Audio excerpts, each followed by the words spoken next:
Je donne beaucoup et je reçois peu. Ah oui? Comment ça? Les gens sont ingrats. Mais qu'attends-tu d'eux? Bah, qu'ils me respectent un peu. Et c'est pas le cas? Ah non, absolument pas. Maintenant, j'ai une question. Pourquoi donnes-tu? Quelle est ton intention? Si tu donnes avec le cœur, c'est que tu n'attends rien. Mais si tu fais les choses dans le but de recevoir en retour, il y a de fortes chances pour que tu sois déçu. Regarde-moi par exemple. Lorsque j'étais artiste peintre, j'ai exposé dans des grands salons parisiens. J'ai côtoyé la momie du Louvre au Carrousel, accroché mes tableaux sur l'île de la Cité. Je me suis pavanée au pied de la Bastille. Et j'étais aussi à la garde républicaine et dans d'autres lieux encore moins connus, mais également très prestigieux. Je me souviens du Carrousel. J'étais si fière. C'est simple, je ne touchais plus terre. J'expose au Louvre à côté de Léonard. Oui, bon, juste au Carrousel, mais quand même, c'était beau. Je m'imaginais vendre tout, devenir célèbre et marchander à prix d'or. C'est dire aussi qu'un salon comme ça se prépare. J'ai beaucoup peint, j'ai pris du temps. Le métier d'artiste, contrairement à ce que beaucoup croient, ce n'est pas de tout repos. Bien sûr, il nous arrive de peindre en pyjama, mais de faire des nuits blanches. Il y avait beaucoup de monde. J'ai rencontré d'autres artistes, des galeristes, des visiteurs, tous très étonnés par mon travail, car mon support était différent et mes sujets également. J'étais heureuse de tous ces échanges, mais pourtant, ce n'était pas le bonheur absolu. J'étais très loin de ce que j'avais imaginé, de ce que j'attendais. J'ai eu l'impression de m'être tant investi pour finalement ne faire aucune vente. Rentrer avec tous mes tableaux sous le bras, quelle déception. Tout décrocher, monter dans le camion, ranger à l'atelier, tout ce travail durant des mois pour rien. Donner beaucoup et n'avoir pas gagné mon pain. À la Bastille, ce fut idem. J'avais exposé avec une amie peintre, on a passé de bons moments, rencontré de belles personnes, des gens loufoques aussi. C'était intéressant, mais j'eus la même sensation de vide. Cela ne sert à rien. Puis un jour, j'ai résolu mon problème. J'ai compris que c'était l'intention que j'y mettais qui n'était pas bonne. Au lieu de vouloir vendre à tout prix, je devais chercher de belles occasions, des rencontres avec le public, des échanges avec les autres artistes, de l'inspiration, des astuces, des informations intéressantes. J'ai beaucoup appris et j'ai surtout vu les opportunités qui s'offraient à moi. Les opportunités. Voilà une chose que l'on ne voit pas quand l'intention est mauvaise. Car ce qu'il nous manque alors, c'est l'ouverture d'esprit, la petite porte qui s'ouvre et qui nous montre rapidement la lumière de l'autre côté, et qui, si nous n'y prenons garde, si nous restons campés sur nos objectifs, sur notre objectif premier, qui pour moi était de vendre, se referme sans bruit, sans que nous l'ayons vu. C'est l'intention qui compte. Si tu pars avec une mauvaise ambition, cela se remarquera. C'est écrit sur ton front. Si tu attends de l'autre ce qu'il n'est pas disposé à t'offrir, tu passeras à côté de ce qu'il y a de meilleur et que tu aurais pu apprécier. Peut-être pas grand-chose en soi à ce moment-là, mais qui à la fin s'avérera un grand trésor. Une mauvaise intention équivaut à un mensonge. Alors reste vrai.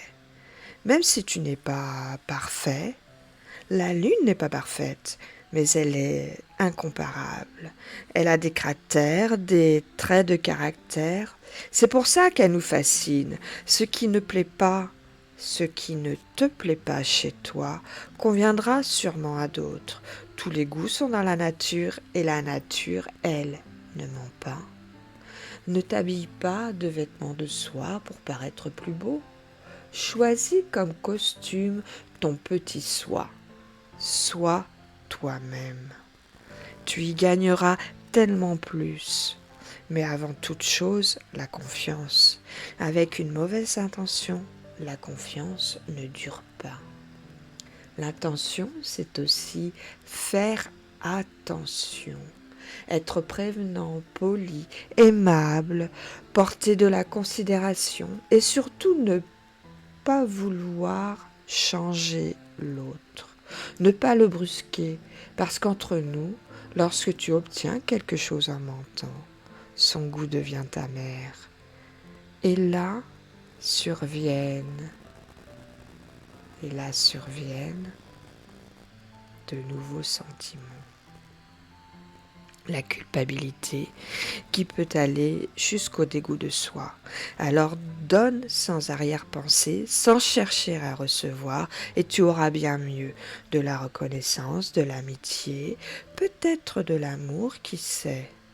Tu n'auras pas d'objets, de billets, de belles carrières ou la célébrité, mais tellement plus inestimable en retour. Tout cela pourra venir plus tard, quand tu ne l'attendras pas. Il est arrivé souvent que je vende un tableau bien des années plus tard à des personnes qui l'avaient remarqué lors d'une exposition. Rien n'est jamais comme nous le voudrions. Alors, fais de ton mieux avec le cœur et sois heureux de ce que tu donnes. La reconnaissance est une espérance ordonnée par l'ego. Tu n'as pas besoin de cela pour savoir que ton geste était digne.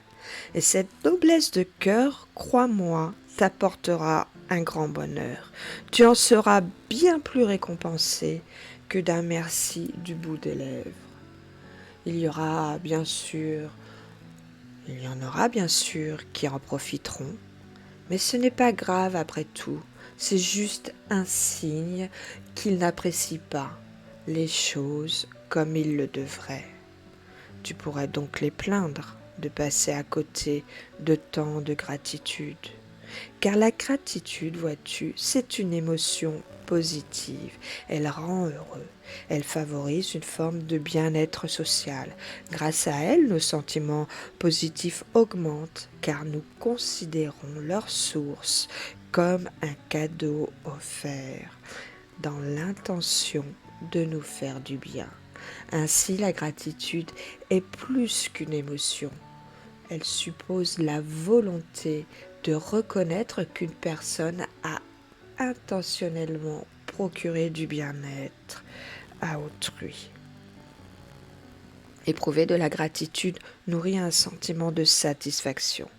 Donc tu vois, si la personne ne t'a pas remercié, c'est elle que tu dois plaindre de ne pas être heureuse. Ne fais pas les choses pour attendre un retour. Ton cœur est bien plus généreux que ça. Mais garde les yeux ouverts pour remarquer ce qui peut subvenir de beau. C'est ainsi que la vie t'offrira des cadeaux. Je vous dis bonjour, bonjour à tous. Donc aujourd'hui, vous voyez, on parlait du don de soi. Et évidemment, je ne peux pas parler du don de soi sans parler de notre reine d'Angleterre qui s'est éteinte hier. Voilà, voilà un magnifique exemple de don de soi. Moi, je ne sais pas vous, mais j'en ai été très émue de cette nouvelle. C'était une personne formidable. Je vais finir sur ces mots. Ce week-end, il n'y aura pas d'émission. Je reprends lundi. Lundi, j'espère qu'il y aura un peu plus de spectateurs, que l'on puisse discuter, échanger ensemble. Donc je dis bonjour à la personne qui est là. Et oui, donc bon, c'est normal, hein, ça a été la première semaine. Donc il faut le temps que les gens s'habituent, que les gens s'organisent pour pouvoir nous accompagner ce matin. Eh bien écoutez, je vais vous souhaiter à tous, à toutes et à tous un excellent week-end et je vous dis à lundi.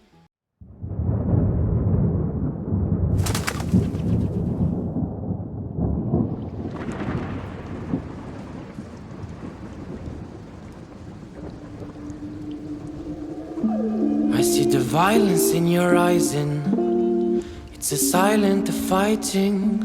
I see the lies in their mind and you can't decide cause they only blinding. Go away and go from the bad guys, follow my advice cause they're gonna be biting you. They're gonna kill if you let them through. Go, mommy, go now. I really don't want to see you cry. Mommy, go now. I really wanna brutalize, let him agonize, cause it's gonna be biting you. They're gonna kill if you let them through.